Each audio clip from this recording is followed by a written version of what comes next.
Hola, muy buenas tardes y bienvenidos a una nueva edición de Espacio Abierto. Esta tarde vamos a hablar del Concello de Ferrol y de la actualidad política, especialmente sobre esta nueva reorganización que ha sufrido el gobierno local. Y para hablar de estos temas y otros más contamos hoy con la presencia de Bruno Díaz, actualmente concelleiro de Turismo, Nuevas Tecnologías, Deportes y Personal. Muy buenas tardes. Hola, buenas tardes. Para empezar, ¿qué balance de gobierno harías de este casi año? Bueno, pois eu creo que con todas as dificultades que evidentemente conleva un ano de xestión e un ano de inicio, creo que o balance é positivo. Eu creo que temos avanzado na diagnose dos problemas, temos posto en marcha solucións para moitos deles e evidentemente non é fácil que as solucións se poidan visualizar ao mellor no prazo dun ano, pero eu creo que moitos dos problemas que ten esta cidade están en curso de mellorar e se teñen implementado durante este ano accións para que esa situación mellore no futuro. ¿Qué le ha parecido la gestión del alcalde Jorge Suárez? Bueno, eu creo que, como decía, como todos, o alcalde estamos nunha cidade que ten unha situación complicada, que non é unha situación nova, que arrastra dende hai anos.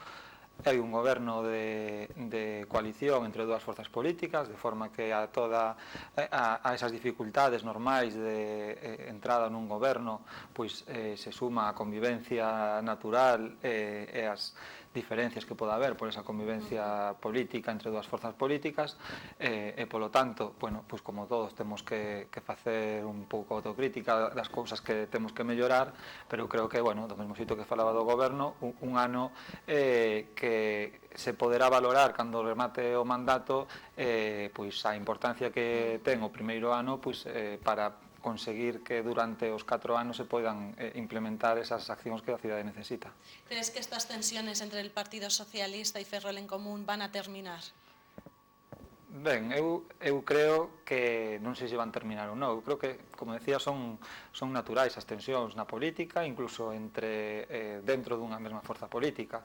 Outra cousa é que cando existen esas tensións entre forzas políticas diferentes se visibilizan con maior intensidade, é normal tamén, pero o que hai que facer é que asumir con naturalidade esas tensións, que esas tensións non distorsionen o funcionamento normal do goberno, que podamos seguir traballando independentemente de que non sempre temos que pensar o mesmo, xa digo, incluso dentro dunha mesma forza política, e o que se trata é de ser capaces de solventar esas tensións e camiñar hacia adiante a pesar de que pode haber diferencias en determinados momentos. ¿Crees que para solventar estas tensiones la comisión de seguimiento del pacto va a ser una de las claves para poder llegar a un acuerdo entre ambos y que no se produzcan enfrentamientos que posteriormente podemos ver en los medios?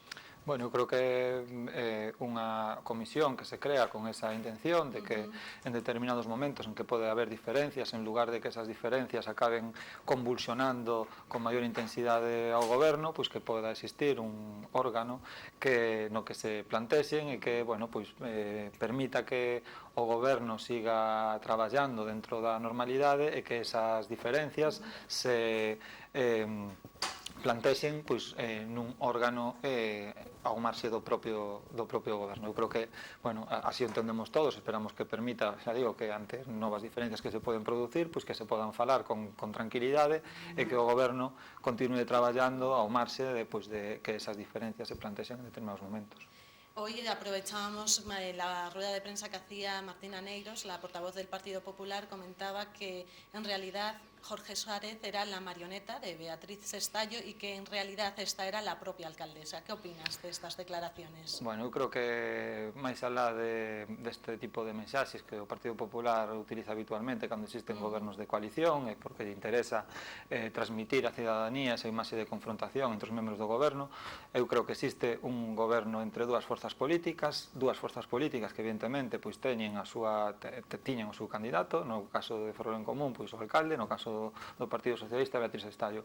Evidentemente, esas forzas políticas se visibilizan a través dos que eran os seus candidatos, pero, eu creo que son mensaxes moi manidas, moi prefabricadas e que bueno, se lanzan ante este tipo de situacións independentemente do que aconteza por detrás. E que bueno, hai que asumir tamén dentro da normalidade de que estamos en un período preelectoral, a partir do xa en campaña electoral dunhas eleccións xerais, no vésperas dunhas eleccións autonómicas, e que este tipo de mensaxes lanzadas dende o Partido Popular, pois bueno, hai que asumir tamén con normalidade, aínda que eu creo que non se achegan moito a que é a realidade. ¿Qué le parece la reorganización que se acaba de hacer en el Gobierno?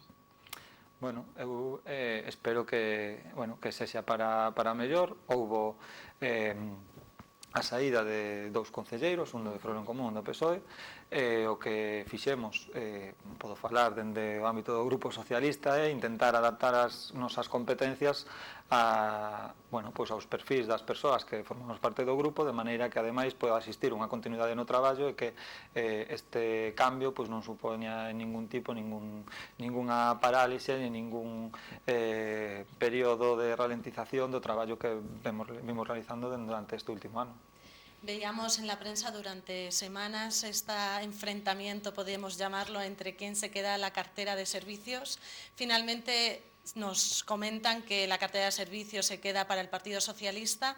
El nuevo edil que entra ahora en el Partido Socialista, Germán Costoya, será quien la lleve.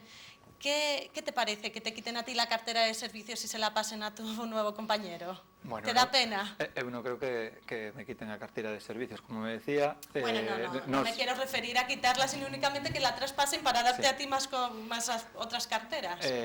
Bueno, como decía, nos o que fixemos é un axuste natural, de forma que, bueno, o concelleiro que entra, Germán Costoya, estaba traballando como asesor de servicios. Entendemos que, ademais, polo seu perfil profesional, son unhas competencias que se adaptan perfectamente, que, ademais, para que exista unha menor problemática coa entrada dun novo concelleiro, entendemos que o normal é que poda asumir esa concellería ao marxe da atención que teña despertado durante este último mes non sobre a concellería realmente, senón sobre cuestións importantes que están dentro desa concellería e que son decisións importantes para o Concello, e polo tanto é normal tamén, cando existen diferencias ou poden existir, son máis importantes se as cuestións sobre as que esas diferencias se manifestan son importantes. É o que se ten producido neste mes, e polo tanto eu entendo que é un cambio que asumimos con normalidade. Se dá pena? Pois, hombre, evidentemente, como en todos os aspectos da vida, cando un cambia,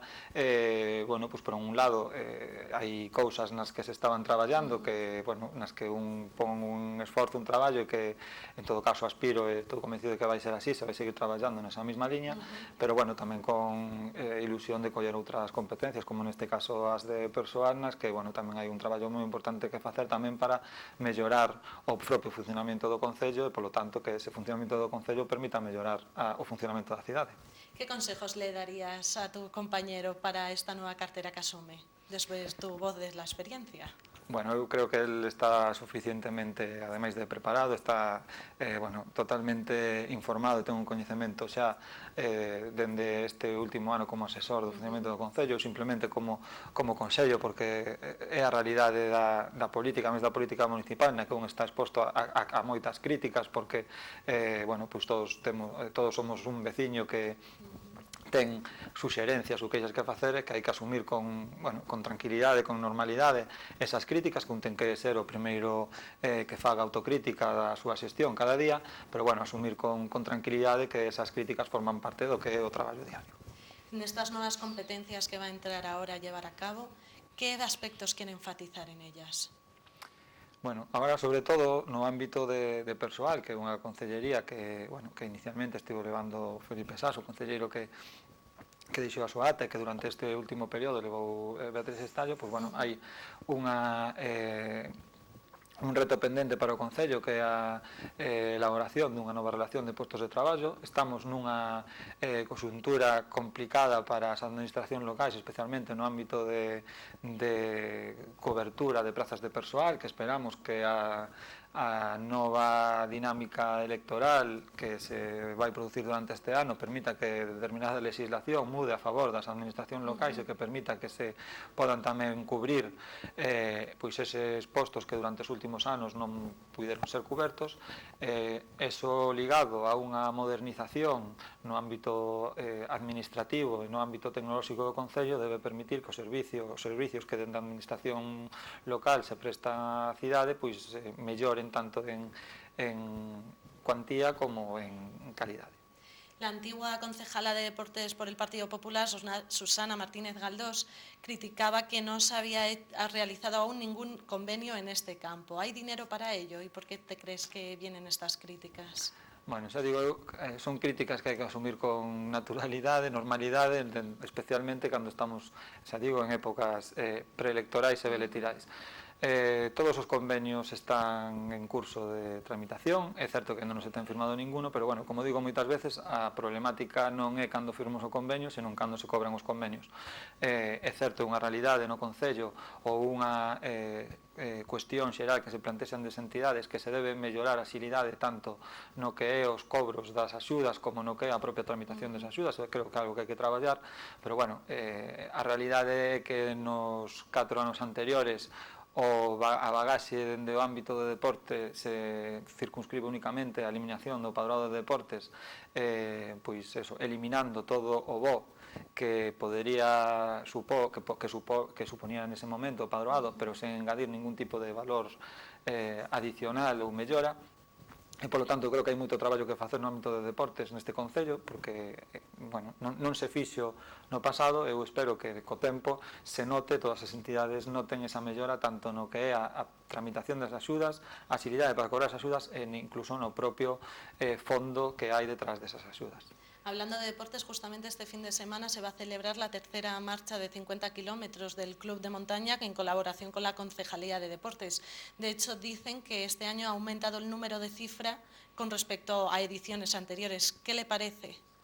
Bueno, eu creo que é unha proba que máis alá a parte da componente deportiva que ten, porque estamos falando de 50 kilómetros que non é pois un reto deportivo que poida asumir pois un que se desperta pola mañá e decide facelo, evidentemente ten unha componente deportiva moi importante, pero ademais creo que ten un potencial de crecemento impresionante porque falamos dunha ruta que recorre todo o entorno natural da nosa cidade, 50 km, onde se pode visibilizar pois todo o que temos ao noso arredor, toda a nosa historia, toda esa parte natural. É a terceira edición, eu creo, ademais é unha das apostas que temos non só da Concellería de Deportes, senón da Concellería de Turismo, que hai un potencial moi grande de crecemento para que se consolide como unha das probas deste tipo máis importantes do norte da península e ademais que permita poñer en valor todos eses recursos que temos e que ás veces disfrutamos de maneira cotidiana e non nos damos conta de que ten un potencial moi grande para a xente que os venden de fora. Son 50 kilómetros que dices que no todo el mundo puede si no está preparado, pero ya son 200 personas las inscritas para este evento. Sí, 200 persoas, hai unha, xa digo, é a terceira edición e polo tanto unha das partes nas que temos que traballar é en que se coñeza. Esta proba é un pouco herdeira da que nos un momento o Clube de Montaña organizaba dende Ferrol a San Andrés de Teixido, que decidiu darlle unha volta tamén por cuestión logísticas. Eu creo que na medida en que esta ruta se vaya consolidando e a xente a coñeza, esa cifra que xa é moi importante de 200 participantes neste ano se vai ver incrementada no futuro de maneira moi importante. Sobre todo que hoy en día el deporte parece que cada vez está más presente en las vidas de la gente, o corriendo, andando, lo que sea, está ahí presente. La verdad es que sí.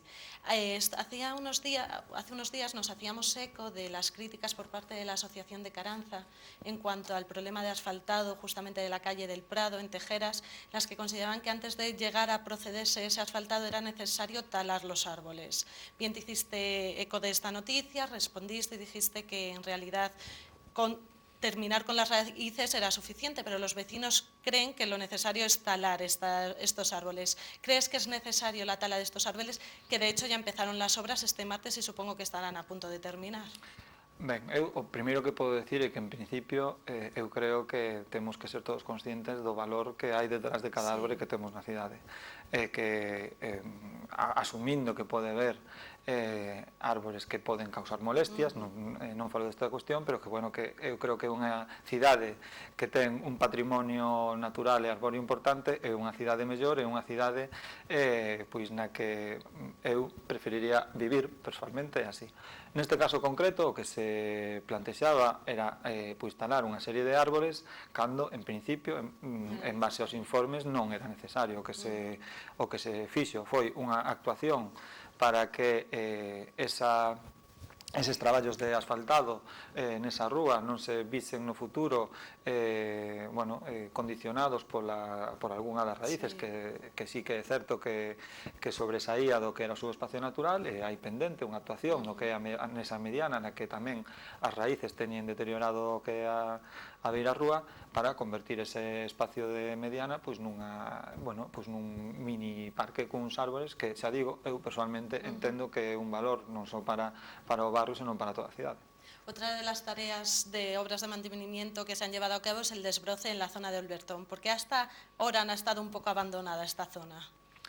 Ben, a zona do Bertón e algunha outra zona, a problemática que nos atopamos é que, bueno, son zonas que estaban fora do contrato de mantemento de Parques e Xardíns que ten o Concello.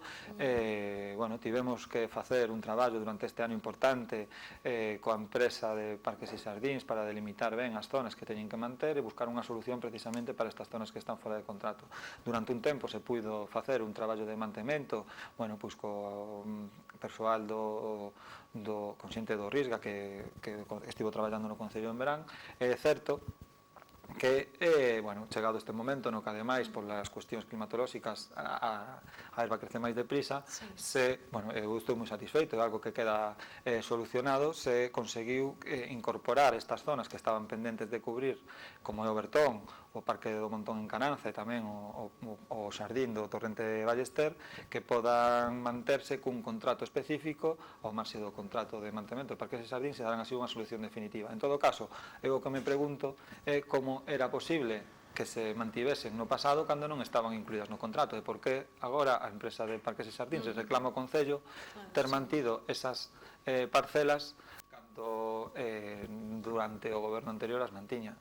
Entendo que, é unha das cousas que é certo que levou un tempo de un traballo, pero que a día de hoxe está solucionada. ¿Esta responsabilidad ahora recae entonces sobre el Concello? Sí, a responsabilidade era do Concello, pero eran parcelas que non estaban incluídas no contrato, e nós temos sido capaces durante este tempo de delimitar cales son as zonas e poder ter un contrato para mantelas. E ademais temos reclamacións para pagar o mantemento pasado que se fixo ao marxe dese contrato. Claro, sí, porque se hizo. ¿Es normal encontrar caballos en esta zona? ¿Es legal? Ben, o tema dos cabalos é unha cuestión non é sinxela, porque, por un lado, nesa zona, ademais, estamos falando é unha problemática que ainda existe, que estamos pendentes de solucionar, porque ademais das parcelas que son do Concello e que ten que manter e que están asardinadas, hai outra serie de parcelas que forman parte, que son propiedade da Xunta e que son parcelas que están pendentes de promoción urbanística no futuro. Esas parcelas nas que a limpeza correspondería pois á Xunta, o Concello non pode facerse cargo delas e todavía están pendentes de que a Xunta atenda eses requerimentos. E ademais existe esa problemática con animais como son os cabalos, parcelas da Xunta ou do Concello, no que aspiramos, esperamos, estamos pendentes tamén de algún informe que nos indique exactamente como actuar, porque se solapan tanto competencias como ámbitos de actuación diferentes.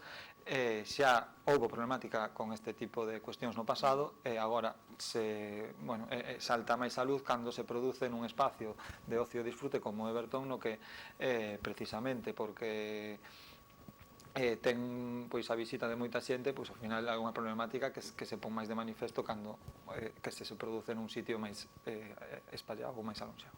Otro aspecto de este ámbito sale en los últimos estudios, los ferrolanos reciclamos un 20%. Es cierto que hemos ido aumentando estas tareas de reciclaje, pero no llegamos al límite, al mínimo que nos pone Europa, que es un 50%. ¿Cuál es la ruta de trabajo del Ayuntamiento? Ben, nese sentido, dependendo do tipo de material do que falemos, os datos que hai en Ferrol pois son satisfactorios, como é no caso do plástico, por debaixo da media, como é no caso no caso do vidro, e no caso dos orgánicos, que bueno, neses datos que ti falas, dentro da norma directiva europea, da nova legislación, os concellos teñen que ser capaces de reciclar ata un 50% bueno, nun prazo de tempo determinado. Ese incremento da reciclaxe pasa necesariamente porque exista un cambio nos hábitos e tamén na forma de prestar o servicio para que sexamos capaces de reciclar esa componente orgánica. Bueno, é algo que hai que ten que ver, xa digo, non só con mudar os hábitos, senón coa forma en que ese servicio se preste no futuro. Nos, no ámbito, está pendente valorar a posibilidade de municipalizar ou non ese servicio. Agora, no ámbito da mancomunidade, se está traballando para ver se é un servicio susceptible de prestar conxuntamente polos diferentes concellos, pero todos eses estudios hai que facelos tendo en conta que a forma na que se viña prestando ese servicio e o tipo de reciclaxe que había atado agora vai mudar sustancialmente, porque ten mudado de maneira definitiva pois a legislación que hai detrás do tema de residuos. ¿Ve posible poder rescindir este contrato mixto entre el suministro y mantenimiento del alumbrado durante estos 15 años que supone 2,7 millones por ejercicio? ¿Es posible? Eu creo que sí que é posible.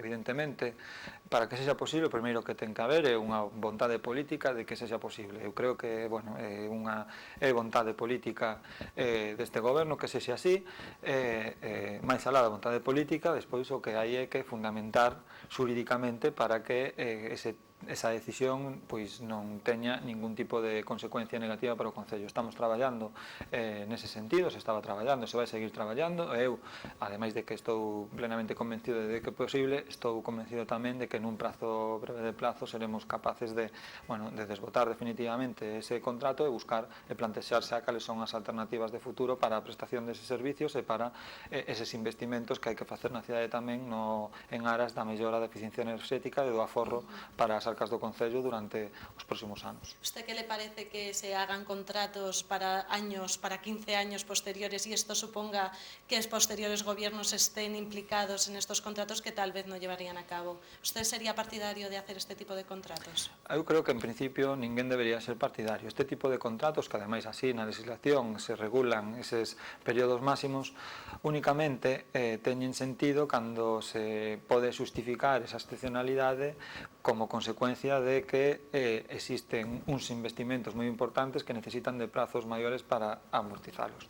Eu creo que, ademais, partindo de que toda decisión que comprometa decisións futuras pois non vai na liña do que se debe facer, eu creo que, ademais, nun caso como o do Concello de Ferrol, onde temos unha tendencia negativa que arrastramos dende hai anos, este tipo de compromisos e decisións a tan longo prazo que impiden calquera tipo de marxe de maniobra futura para correxir esta tendencia que levamos, creo que son especialmente negativos. En todo caso, xa digo que estou convencido de que bueno, imos ser capaces de plantexar unha alternativa moito máis cortoplacista para traballar dende a legalidade cun escenario moito mellor para o Concello. Que opina de eliminar el parking de Plaza de Armas?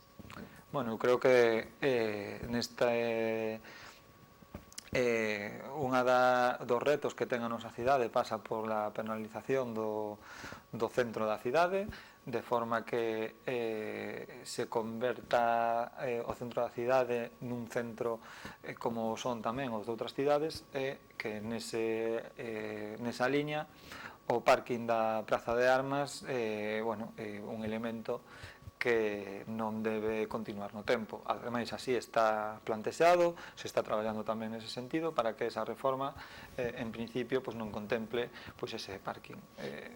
En todo caso, xa digo que é unha cuestión na que, máis alá da controversia, o que podemos ver noutras cidades nas que se teñen levado a cabo iniciativas deste tipo ao longo do tempo é que non existen este tipo de aparcamentos como da Praza de Armas. ¿Crees que puede ser un inconveniente para los negocios de la zona? Muchos negocios opinan que tal vez si no estuviera este tipo de aparcamiento, visto los problemas que hay para aparcar por el centro, la gente prefiera irse a otras zonas en donde el poder aparcar sea mucho más sencillo y no tengan que estar tanto tiempo buscando un lugar.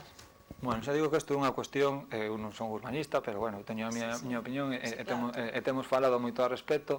Eu creo que o que temos que pensar é se unha das vantaxes competitivas que ten o centro de Ferrol vai ser en algún momento o aparcamento. Eu creo que non. Precisamente as súas vantaxes pasan polo contrario. Xa digo que así se ten demostrado en sitios onde se teñen desenvolvido con éxito iniciativas de penalización e que además teñen redundado en melloras no comercio.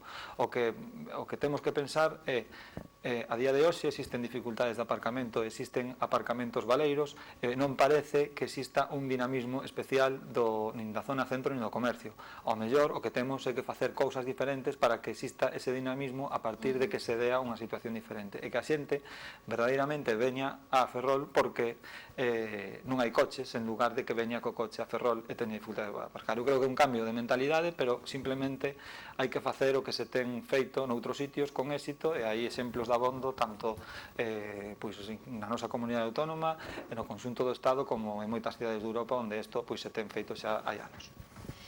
Para terminar, ¿qué opinas que va a pasar en las elecciones autonómicas de este otoño?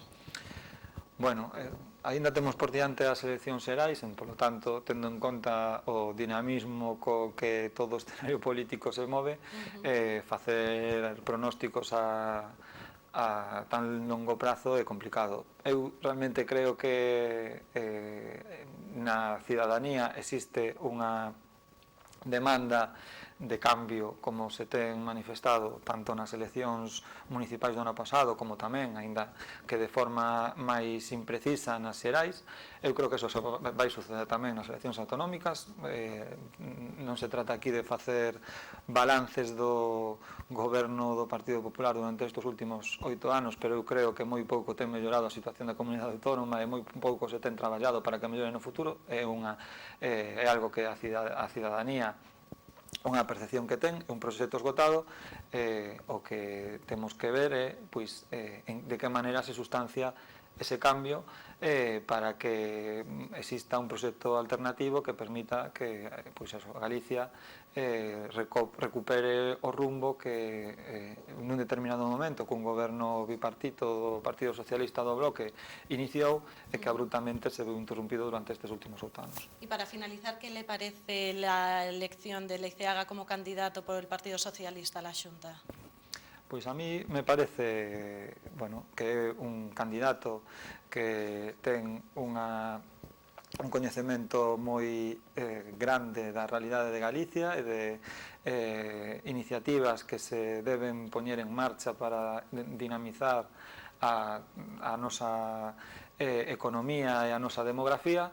Eu creo que é un candidato que vai ir medrando de aquí ás eleccións autonómicas. Espero que a xente vexa no candidato do Partido Socialista alternativa a ese goberno sen rumbo e esgotado do Partido Popular. Pues muchas gracias por venir esta tarde aquí a Espacio Abierto. Muchas gracias. Y nada, esperemos, te deseamos que vaya muy bien en esta nueva cartera que vas a asumir. Y nada, ya veremos tu actividad y espero que vengas aquí para contarnos qué tal te va. Muy bien. Y muchas gracias también a ustedes. Ya saben que nos pueden ver a través de la página web en www.televisiondeferrol.es. Además, también estamos en el canal A la Carta en YouTube. Muy buenas tardes.